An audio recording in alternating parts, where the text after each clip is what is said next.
Une fois à Nouvelle, je dormais et une souris a eu l'audace de venir me manger le pouce. Je vous dis la vérité, la sorcellerie ne joue pas. La souris marche comme ça sur les planches, elle descend, elle vient carrément, elle monte sur le lit, elle me mord l'orteil. Je sens comment quelque chose a pénétré mon orteil. J'ai dit non, ça ne peut pas être naturel, c'est du souris. Je me réveille brusquement, je vois la souris qui va, elle monte sur la moi, elle me regarde, elle commence à faire son visage comme ça. J'ai dit, hé, Christian, mais ça c'est pas une souris normale. Elle me mord, elle me regarde dans les yeux, elle me fait des grimaces. Je lui dis aujourd'hui. Et moi, elle monte sur les planches. J'ai pris ma Bible, j'ai des cours. Le Saint-Esprit va te rattraper. Mais si tu as déjà fait 1000 km, j'ai pris Apocalypse 16. J'ai lu en entier. J'ai dit, comme tu as eu l'audace de venir manger un prince caïdor, je cite ton arrêt de mort aujourd'hui, qui que tu sois. Je transporte de toi l'épée de la mort. Je te coupe la tête. Je te décapite. Je déclare ta mort aujourd'hui. Aussi que mon sang a coulé, je déclare que ton sang coule, que tu meurs dans la terre. Je ne veux pas savoir qui tu es. Alléluia. Amen. Depuis ce jour, je n'ai plus jamais vu moi du mal sourire.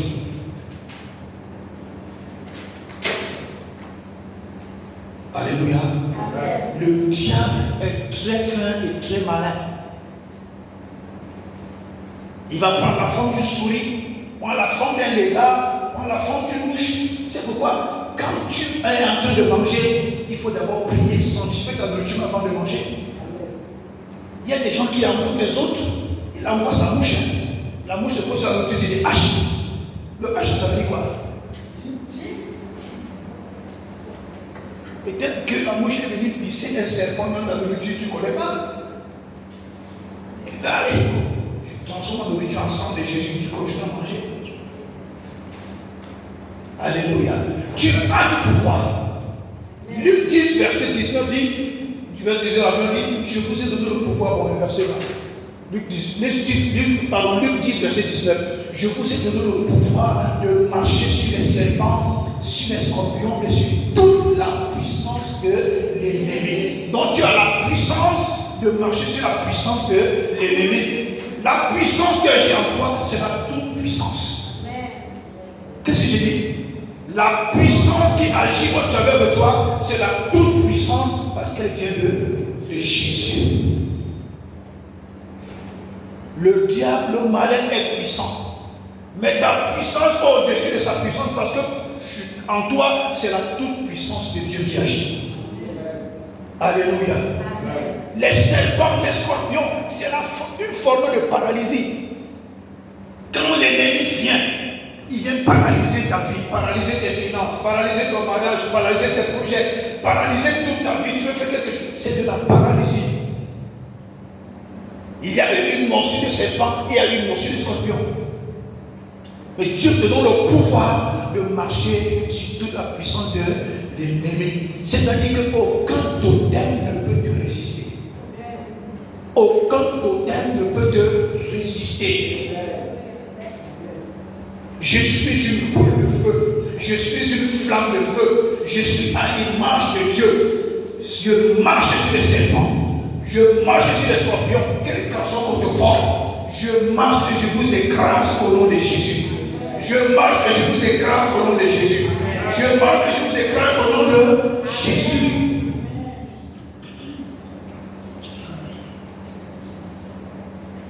Alléluia.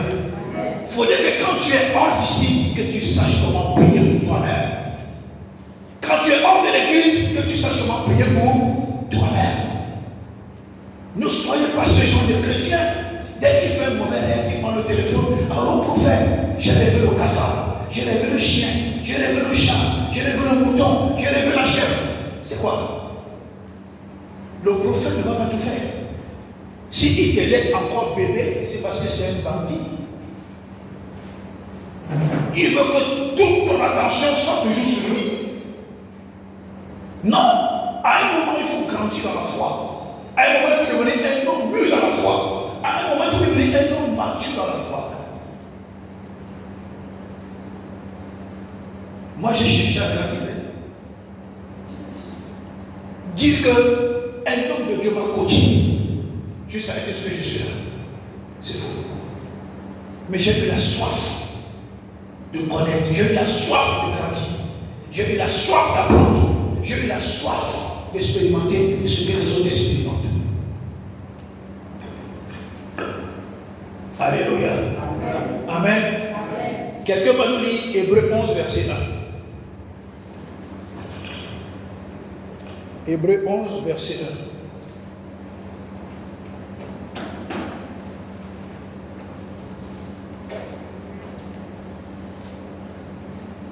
1. Quelqu'un à la page? Hébreux 11, verset 1. La foi bien. Or, la foi. Ok, vas-y. Or, la foi est une ferme assurance. Or, la foi est une ferme assurance. Des choses qu'on espère. Des choses qu'on espère. Une démonstration de celles qu'on ne voit pas. Or, la foi est une ferme assurance des choses qu'on espère. Une démonstration. Soulignez, démonstration. Il y a d'abord la foi. Il y a la démonstration. Alléluia. Une démonstration de ce qu'on ne voit pas. Est-ce que quelqu'un peut lire 1 Corinthiens 7, verset 21 à 23?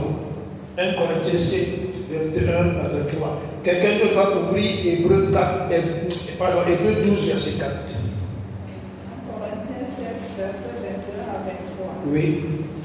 As-tu été appelé étant esclave? As-tu été appelé étant esclave? Ne t'en inquiète pas. Ne t'en inquiète pas. Et si tu peux devenir libre, Ah, mais si tu peux devenir libre, profites-en plutôt. profites-en plutôt. Car l'esclave qui a été appelé dans le Seigneur est un affranchi du Seigneur. Ah, tu peux nous t'arrêter là. Dieu te bénisse. Alléluia. Tu as été appelé comme esclave. Si tu veux, ça dépend de toi. Si tu veux rester esclave, tu restes. Mais si tu veux être libéré, ça dépend de toi. Dieu ne va pas te forcer à sortir d'une situation. C'est ta détermination qui te fait sortir de la situation. Alléluia. Si la situation est là, quelle qu'en soit la manière dont tu vas crier dans la situation, tu vas pleurer dans la situation, tant que tu n'es pas décidé que cette situation, tu t'arrêtes dans ma vie, tu dégages, Dieu ne va pas se lever.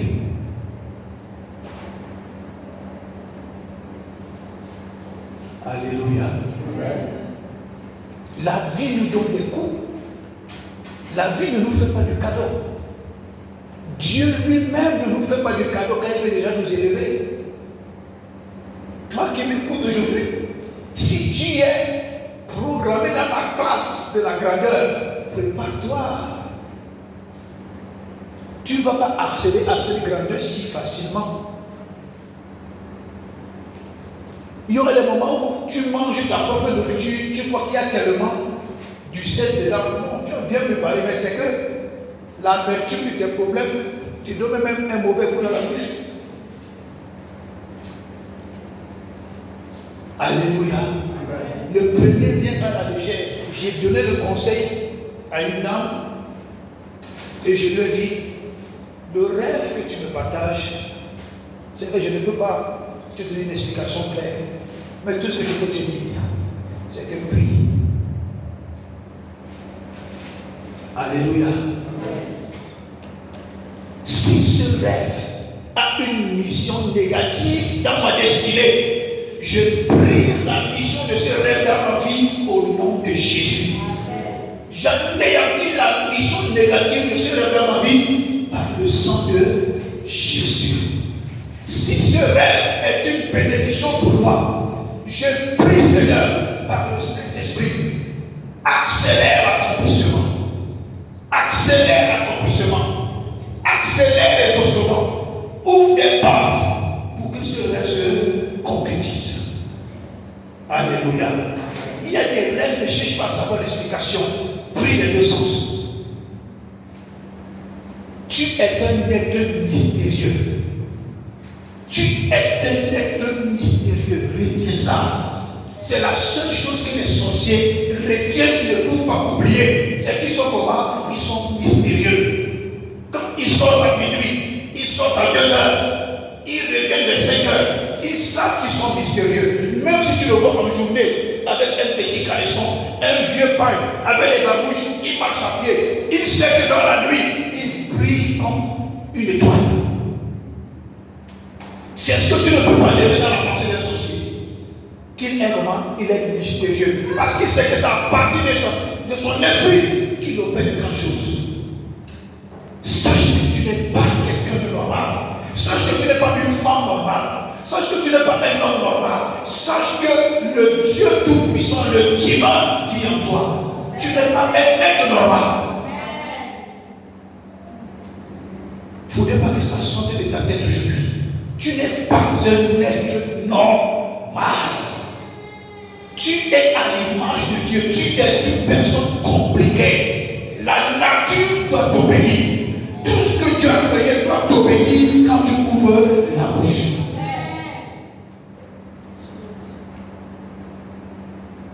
Tout ce que Dieu a créé doit t'obéir. Tu n'es pas une personne normale. Alléluia. Quand tu te mires, tu vois juste la personne physique. Tu dis, ah, j'ai des soucis, ok, je vais ranger ici, je mets un peu de mascara ici. Mais ce n'est pas ça qui agit dans le monde invisible. C'est ce qui est en toi. Je vous ai donné le pouvoir de marcher sur les serpents, sur les scorpions. J'ai fait l'homme à mon image, selon ma ressemblance, pour dominer. Mais c'est le diable qui est venu pervertir la pensée de l'homme. Comme l'homme a péché le jardin d'Éden, Dieu a rattrapé en envoyant Jésus. C'est pourquoi, dans la pensée de l'homme, il a toujours l'image du jardin d'Éden. Mais tu n'es plus là. Tu es un homme compliqué, tu es une femme compliquée. Quand tu ouvres ta bouche, des choses terribles doivent se produire.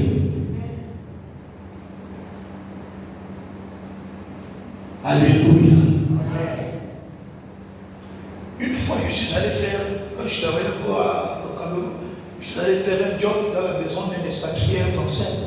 Il avait un chien là-bas, il n'avait jamais aboyé. Je crois 5 ou 6 ans, le chien dans la maison, on l'avait dressé, il ne doit jamais aboyer. Mais ce n'était pas un chien normal. Pendant que je fais les travaux, le chien me suit. Je monte l'escabeau pour changer une ampoule, le chien me suit. Je vais prendre une pince dans ma pièce à outils, le chien me suit. Le chien s'en me regarde dans les yeux, j'ai dit, hey, un animal qui me regarde dans les yeux. Hey, je l'ai fixé dans les yeux. Et j'ai commencé à méditer dans mon cœur ce qui doit lui arriver. J'ai dit, je te brise le cou. Je te brise le cou. Je te brise le cou. Je disais dans mon cœur, le chien a crié, waouh! La bonne est sortie de la cuisine. Qu'est-ce qui se passe ici? Tu as tapé le chien? Mais il n'a jamais aboyé. Je lui ai dit, demandez-lui.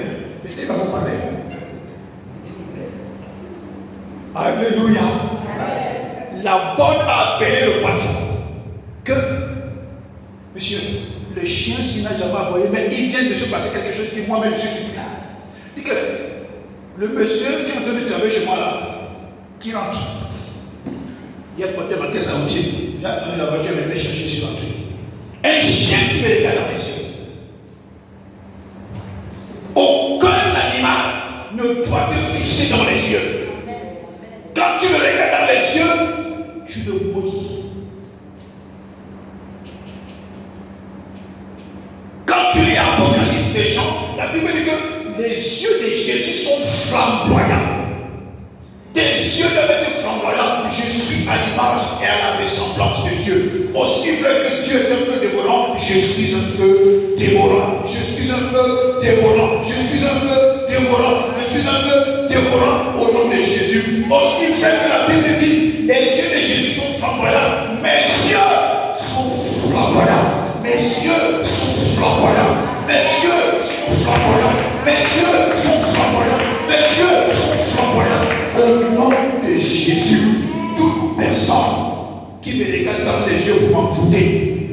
cieux se brisent dans le nom de Jésus.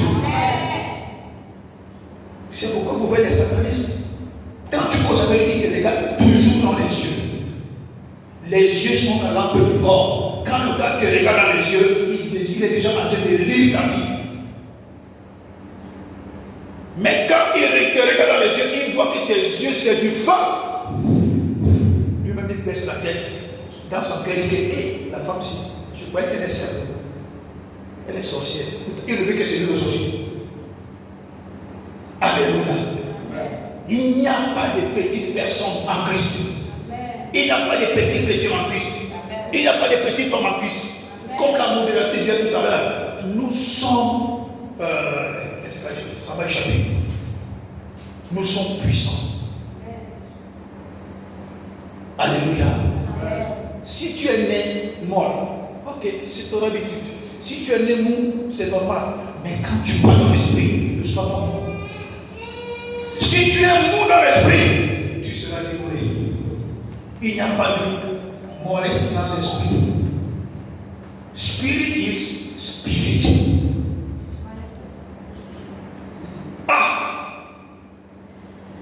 Il n'y a pas de faiblesse dans le spirituel. Non. Alléluia. Amen. Et la parole de Dieu nous dit, la foi est une ferme assurance des choses qu'on espère. Qu'est-ce que tu espères? Qu'est-ce que tu espères? La maison, une belle maison, hein? Pas une cabane, pas une vieille cabane, une belle maison, un bon compte bancaire, une belle voiture, un bon mariage, une bonne vie, une bonne foi. Tu espères des choses qui sont bien. Tu espères la longévité. Tu espères avoir beaucoup d'argent. Alléluia. Les choses que tu espères là, tu dois rester ferme. Oh, tu dois rester comment? Ferme. Ce n'est pas que tu es ferme. Seigneur, je voudrais une maison, je ne vais pas finir ma vie en location. Non, jamais. Je voudrais une maison. Tu commences à décider.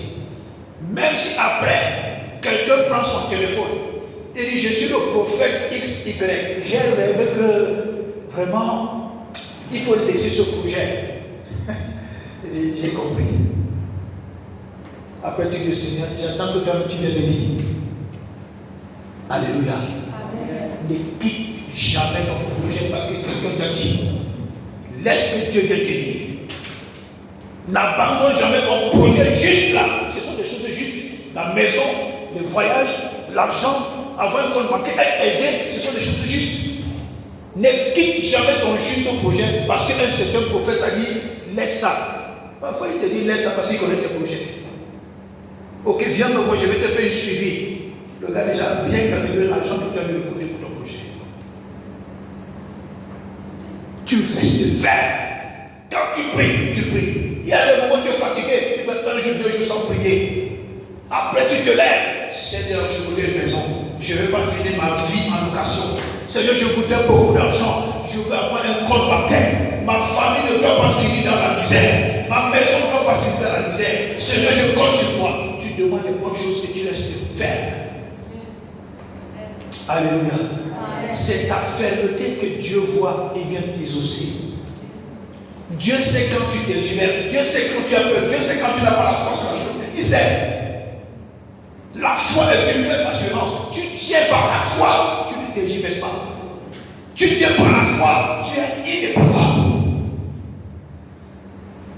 Après, qu'est-ce qui se passe? Ce que tu désires là, ce que tu demandes là, la chose sur laquelle tu es resté ferme là, la démonstration physique de ça se manifeste par le Saint-Esprit. Aucune prière ne se perd. Même si tu fais 3 ans dans une prière, la chose que tu demandes va se concrétiser. Parfois Dieu me fait entendre parce que Dieu sait que dans la famille, dans un coin, au quartier, à la maison, quelque part, il y a quelqu'un qui attend seulement que quelque chose de bien arrive dans ta vie, il va secouer sa beauté. Parfois, Dieu évacue ces gens. Il prépare la ligne droite et il te dit non. Mais il s'en fout de nos pleurs.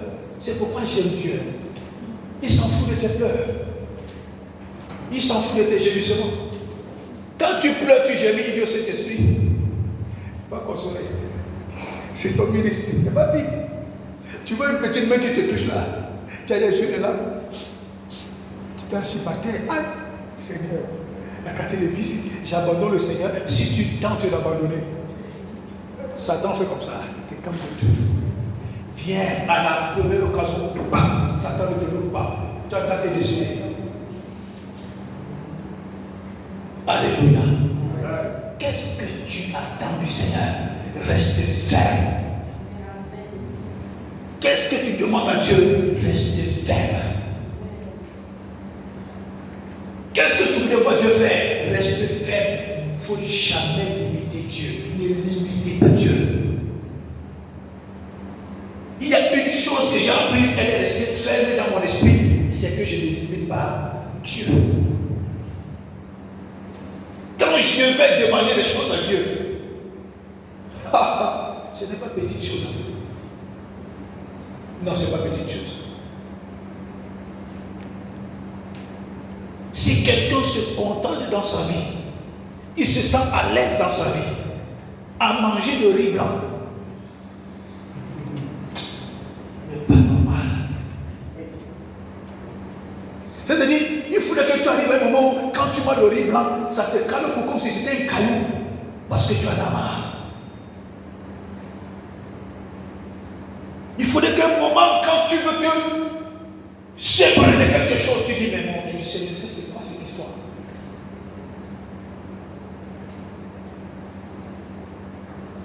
Alléluia. Amen.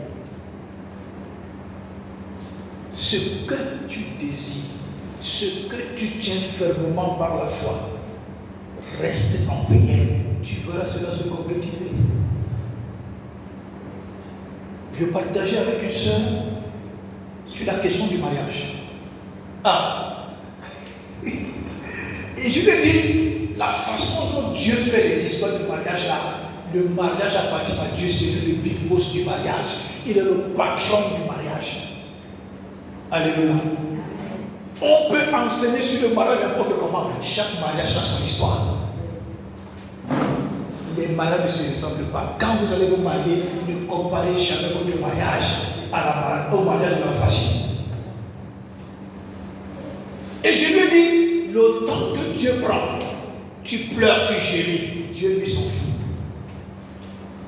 Je connais une maman, mais je vais raconter l'histoire. Je dis qu'une maman comme ça, sa belle-fille devait se marier. La maman avait déjà quelque chose comme 60 ans, 65 ans. C'est sûr qu'elle a passé le temps de donner le mariage à Dieu fatigué. Elle a dit à Dieu, bon, je suis fatigué, moi j'en ai marre. Sa belle-fille, dont maintenant tombe amoureuse, moi je n'aime pas le mot tomber amoureuse là, quand tu tombes amoureux, après l'amour tombe là. Non. Elle a aimé le blanc. Après, elle veut se marier, la famille du blanc dit, nous on ne peut pas venir au Cameroun. On envoie les billets d'avion, vous allez choisir les membres de la famille qui vont venir pour le mariage. La maman d'un beau de 65 ans est dans le cortège. Le jour du mariage, pendant qu'on célèbre le mariage à la mairie, il y a un bon petit vieux blanc qui est assis. Il ne fait que guetter la maman de 65 ans. La maman lève les yeux et sent que le vieux avait signé sur elle. Le vieux dit que toi, tu rentres au Cameroun, tu es ma femme.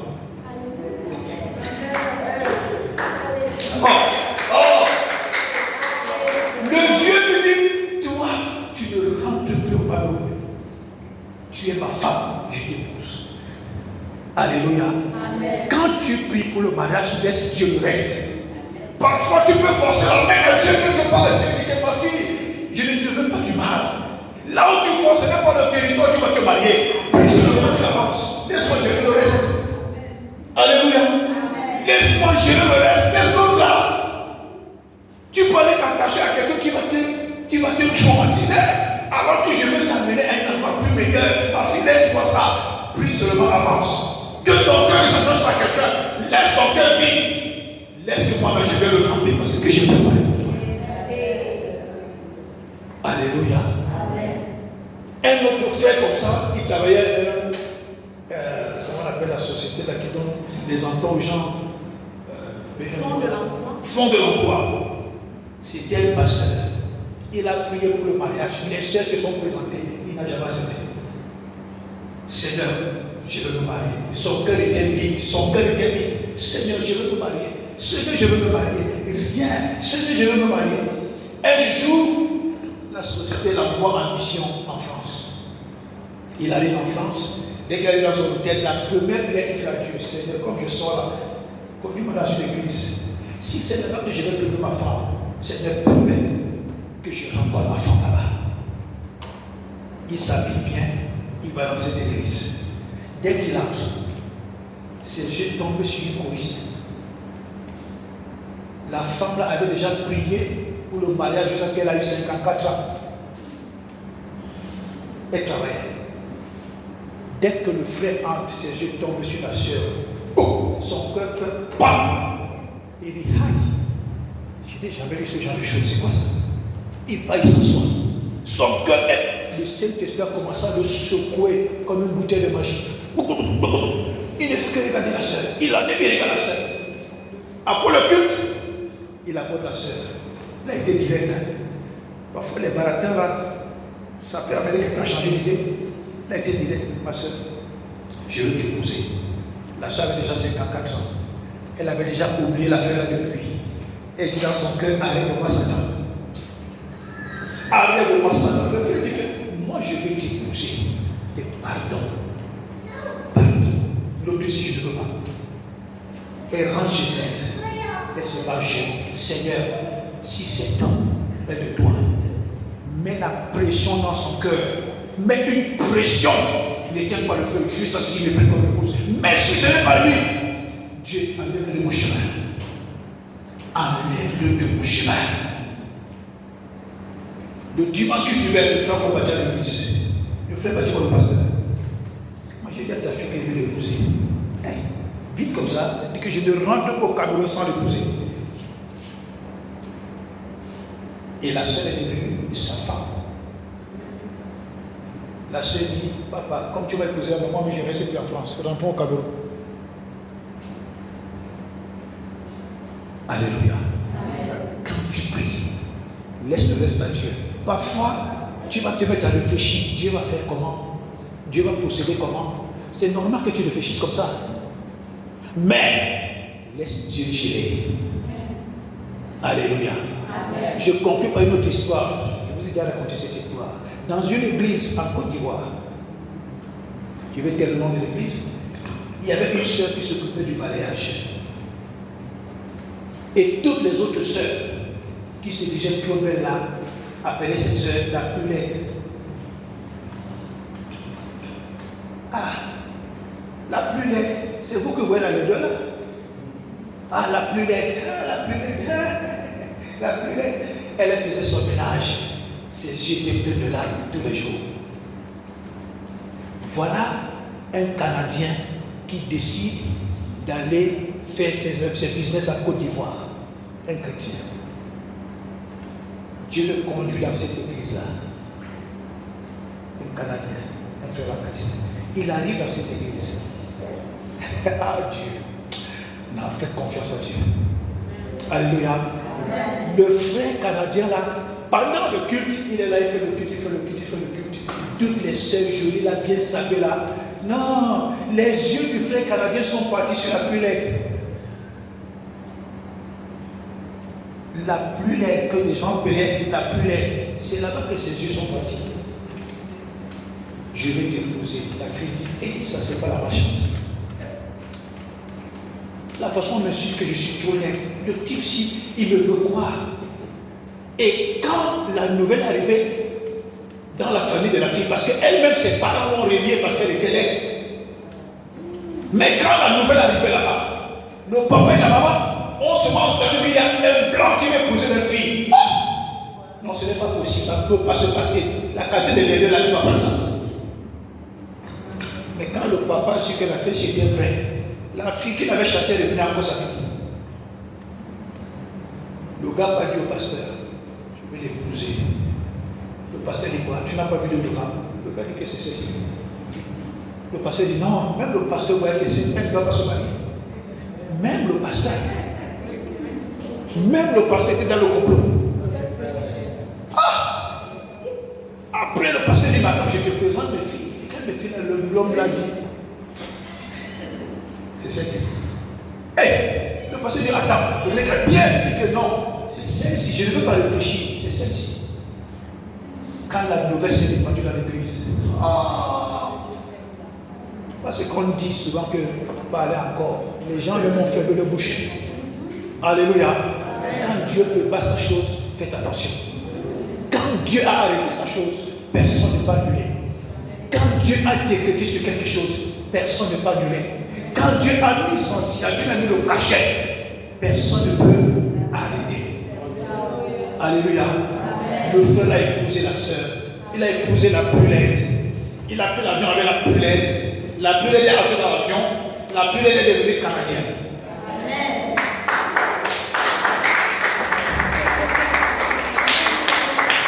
Alléluia. Amen. Quand tu demandes quelque chose à Dieu, n'aie pas peur. N'aie pas peur. Alléluia. Amen. Qu'est-ce que j'ai dit?